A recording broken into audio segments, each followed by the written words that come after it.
തലതിരിഞ്ഞ Indian സെക്യുലറിസത്തെ കുറിച്ച് നാം എപ്പോഴെങ്കിലും ചിന്തിച്ചിട്ടുണ്ടോ?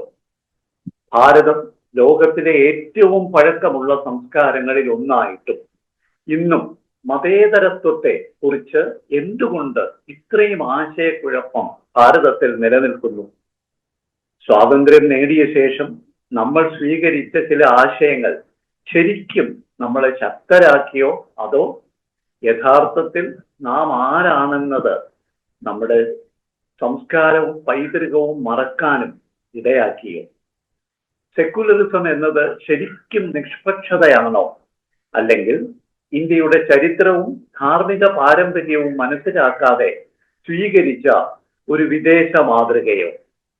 ഈ ചോദ്യങ്ങളൊക്കെ വെറും രാഷ്ട്രീയ വിഷയങ്ങൾ മാത്രമല്ല, ഭാരതത്തിന്റെ ആത്മാവിനെ സ്പർശിക്കുന്നവയാണ് ഈ ചോദ്യങ്ങളൊക്കെ. ഇവ വളരെ പ്രധാനപ്പെട്ടതും അതേസമയം തന്നെ വിവാദപരവുമാണ്. ഇന്ത്യയിലെ സെക്യുലറിസം എന്ന ആശയം യഥാർത്ഥത്തിൽ എന്താണ്? അത് ഇന്ത്യക്ക് അനുയോജ്യമായിരുന്നു, അല്ലെങ്കിൽ അത് നമ്മുടെ സംസ്കാരത്തോട് പൊരുത്തപ്പെടാത്ത ഒരു ഇറക്കുമതി ആശയമായിരുന്നു? ഈ ചർച്ച ഒരു രാഷ്ട്രീയ വാദമല്ല, മറിച്ച് സാംസ്കാരികവും ചരിത്രപരവുമായ ഒരു വിലയിരുത്തലാണ്. പ്രസിദ്ധ ചിന്തകൻ സീതാറാം ഗോയൽ ഒരിക്കൽ പറഞ്ഞിരുന്നു, സ്വാതന്ത്ര്യത്തിന് ശേഷം ഇന്ത്യ സ്വീകരിച്ച ഏറ്റവും വലിയ തെറ്റ്, ഭീമാ അബദ്ധം, നാം സെക്യുലറിസം സ്വീകരിച്ചതായിരുന്നു എന്ന്.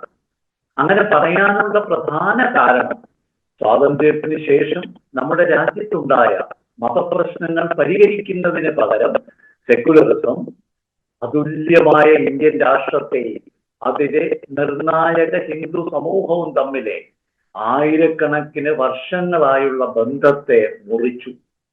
ധർമ്മവും മതവും ഒരുപോലെയാണെന്ന തെറ്റായ ധാരണ ജനങ്ങളിൽ സൃഷ്ടിച്ചു. ഹിന്ദു ധർമ്മത്തെ സെമിറ്റിക് മതങ്ങളോടൊപ്പം കൂട്ടിക്കെട്ടി. ഹിന്ദു സമൂഹത്തിന്റെ ആത്മവിശ്വാസത്തെ തകർത്ത് ഇല്ലാതാക്കി. ഇന്ത്യൻ സെക്യുലറിസം ഒരു നിഷ്പക്ഷ ആശയമെന്ന് തോന്നുമെങ്കിലും അത് സമൂഹത്തിലെ വിഭജന ശക്തികളെ ആകർഷിക്കുന്ന കേന്ദ്രമായി മാറി.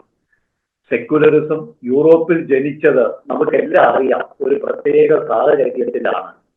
യൂറോപ്പിൽ ക്രിസ്ത്യൻ സഭയും രാജ്യങ്ങളും തമ്മിലുള്ള നിരന്തര സംഘർഷം, മതയുദ്ധങ്ങളുടെ നീണ്ട ചരിത്രം, പള്ളികളുടെയും പുരോഹിതന്മാരുടെയും അമിത അധികാരത്തിന് കടിഞ്ഞാണിടാൻ വേണ്ടിയാണ് അവിടെ സെക്യുലറിസം കൊണ്ടുവന്നത്.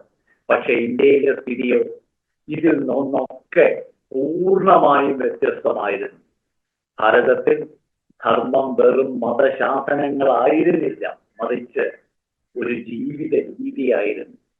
മതവും ആത്മീയതയും തമ്മിൽ വൈരുദ്ധ്യമേ ഉണ്ടായിരുന്നില്ല. മതകലഹങ്ങൾ തന്നെ ഭാരതത്തിന് അന്യമായിരുന്നു. അതുപോലെ ശാസ്ത്രവും ആത്മീയതയും തമ്മിൽ ഒരിക്കലും ഏറ്റുമുട്ടിയിട്ടേയില്ല. പിന്നെ തന്നെയുമല്ല, സനാതന ധർമ്മം സാമൂഹിക സമതുലിതാവസ്ഥ സൃഷ്ടിക്കുകയും ചെയ്തിരുന്നു. അതുകൊണ്ട് ഒരു വിദേശ ആശയം നേരിട്ട് ഇന്ത്യയിൽ നടപ്പാക്കിയപ്പോൾ അത് നമ്മുടെ സ്വാഭാവിക സാമൂഹിക ഘടനയെ തകർത്തു തരിപ്പണമാക്കി. നാം പ്രധാനമായും മനസ്സിലാക്കേണ്ട ആശയം ഇതാണ്: ധർമ്മം സെമറ്റിക് മതങ്ങളെ പോലെയുള്ള ഒരു സങ്കുചിത മതമേ അല്ല. ധർമ്മം എന്നത് പ്രപഞ്ചത്തിന്റെ നൈതിക ക്രമത്തെയും ചരാചരങ്ങളുടെ പരസ്പര ബന്ധത്തെയും സൂചിപ്പിക്കുന്നു. അത് ജീവനുകളുടെ നിയമങ്ങളെയും വ്യക്തിയുടെ സാമൂഹിക ഉത്തരവാദിത്വത്തെയും ആത്മീയ സത്യാന്വേഷണത്തെയും നിർവചിക്കുന്നു. എന്നാൽ സെക്യുലർ ചർച്ചകളിൽ ധർമ്മത്തെ റിലിജിയൻ എന്നായി വിവർത്തനം ചെയ്തതോടെ ഒരു വലിയ ഭൗതിക തെറ്റാണ് സംഭവിച്ചത്. ഇതിലൂടെ ഹിന്ദു ദർശനത്തിന്റെ തത്വചിന്താപരമായ ആഴം മനസ്സിലാക്കാനാകാതെയായി, അല്ലെങ്കിൽ മനഃപൂർവ്വം മറച്ചുവെച്ചു. എല്ലാ മതങ്ങളെയും പോലെ സനാതന ധർമ്മവും എന്ന ലളിതവൽക്കരണം ഉണ്ടായി. എന്നാൽ ഏറ്റവും വലിയ അബദ്ധം സർവധർമ്മ സമഭാവന എന്ന തെറ്റായ അപ്രായോഗികമായ ആശയമാണ്. സർവധർമ്മ സമഭാവം എന്ന ഗാന്ധിയൻ ആശയം വെറും ഒരു രാഷ്ട്രീയ ഉപകരണമായി മാറി, അല്ലെങ്കിൽ നമ്മുടെ രാഷ്ട്രീയക്കാർ അങ്ങനെ മാറ്റി.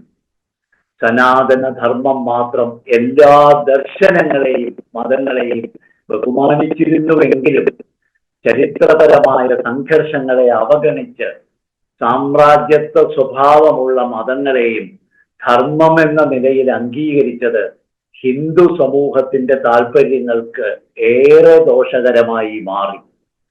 1947 നമുക്ക് സ്വാതന്ത്ര്യം ലഭിച്ചെങ്കിലും അധികാരം ഹിന്ദു സമൂഹത്തിന് കൈമാറപ്പെട്ടില്ല എന്ന് മാത്രമല്ല, ഹിന്ദു സംസ്കാരത്തെ പുച്ഛിക്കുന്ന ഹിന്ദു നാമമാത്രമുള്ള രാഷ്ട്രീയ സംവിധാനം ഇവിടെ രൂപപ്പെടുകയും ചെയ്തു.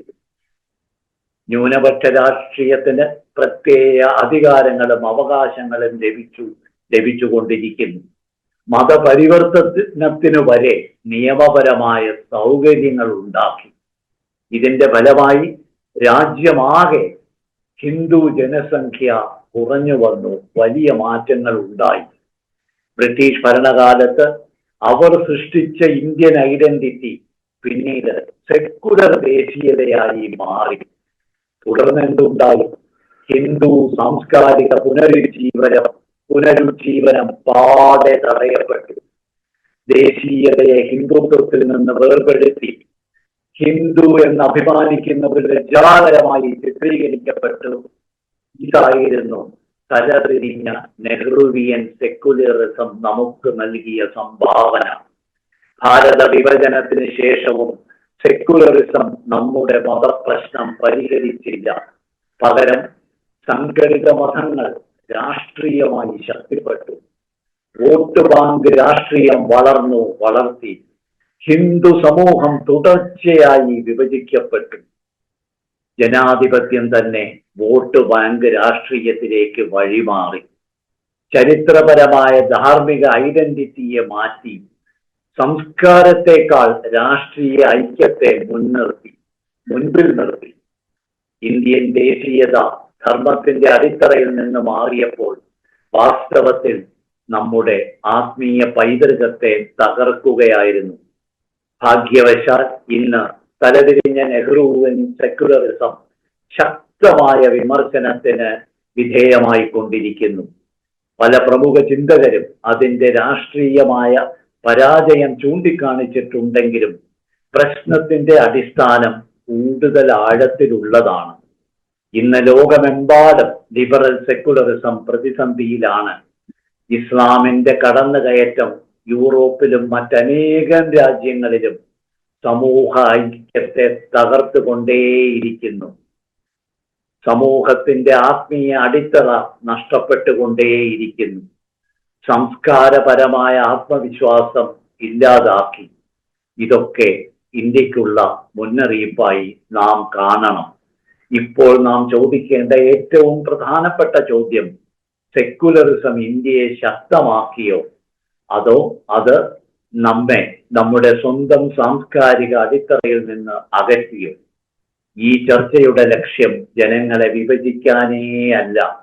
ഇന്ത്യയുടെ ഭാവി നിർണയിക്കുന്നത് രാഷ്ട്രീയ ആശയങ്ങൾ മാത്രമല്ല, സ്വന്തം സംസ്കാരത്തെ മനസ്സിലാക്കാനുള്ള ആത്മവിശ്വാസവുമാണ്. ധർമ്മത്തെ ശരിയായി മനസ്സിലാക്കാതെ ഇന്ത്യയെ മനസ്സിലാക്കാനാവില്ല. അവസാനം ഒരു ചോദ്യം ചോദിക്കട്ടെ. ഇന്ത്യ ഭൂപടത്തിലെ വെറും ഒരു രാജ്യം മാത്രമാണോ? അല്ലെങ്കിൽ ആയിരക്കണക്കിന് വർഷങ്ങളായി മനുഷ്യരാശിയെ സത്യത്തിലേക്ക് നയിച്ചുകൊണ്ടിരിക്കുന്ന ഒരു മഹത്തായ സംസ്കാരമാണോ? നമ്മൾ സ്വാതന്ത്ര്യം നേടി 79 വർഷങ്ങൾക്ക് ശേഷം ഇന്നും നമ്മുടെ ചിന്തകൾ സ്വതന്ത്രമായോ? നമ്മൾ ഭരണാധികാരികളെ മാറ്റി, പക്ഷേ വിദേശ ആശയങ്ങളുടെ അടിമത്തത്തിൽ നിന്ന് നാം മോചിതരായോ? ധർമ്മത്തെ മതമാക്കി, സംസ്കാരത്തെ രാഷ്ട്രീയമാക്കി, ചരിത്രത്തെ മറന്ന് മുന്നോട്ട് പോകാൻ ശ്രമിച്ചാൽ ഭാവിയും നമ്മെ മറക്കും. ഇന്ത്യയുടെ ശക്തി അധികാരത്തിലല്ല, അത് ആത്മബോധത്തിലൂന്നിയതാണ്. കാരണം ഈ ഭൂമി ലോകത്തോട് പറഞ്ഞത് ഒരേ ഒരു സത്യം മാത്രമാണ്. മനുഷ്യൻ വെറും ശരീരമല്ല, സമൂഹങ്ങൾ വോട്ട് ബാങ്കുകളല്ല, ധർമ്മം ഒരു മതമേ അല്ല, അത് പ്രപഞ്ച നിയമമാണ്. അതുകൊണ്ട് ചോദ്യം സെക്യുലറിസം ശരിയോ തെറ്റോ എന്നല്ല, മറിച്ച് നമ്മൾ ഭാരതീയർ നമ്മളെ തന്നെ തിരിച്ചറിയാൻ തയ്യാറാണോ എന്നതാണ്. ഓർമ്മിക്കുക, ചരിത്രം രാജ്യങ്ങളെ രക്ഷിക്കില്ല. സ്വയം തിരിച്ചറിഞ്ഞ സമൂഹങ്ങൾ ചരിത്രം സൃഷ്ടിച്ചുകൊണ്ടേയിരിക്കും. അതിനാൽ മനസ്സിലാക്കുക, ഹിന്ദു ഉണർന്നാൽ ഭാരതം വീണ്ടും ഉയരും, ലോകത്തിന്റെ നെറുകയിലെത്തും. നന്ദി. വന്ദേ മാതരം, വന്ദേ ഭാരതം, ഭാരത് മാതാ കി ജയ്.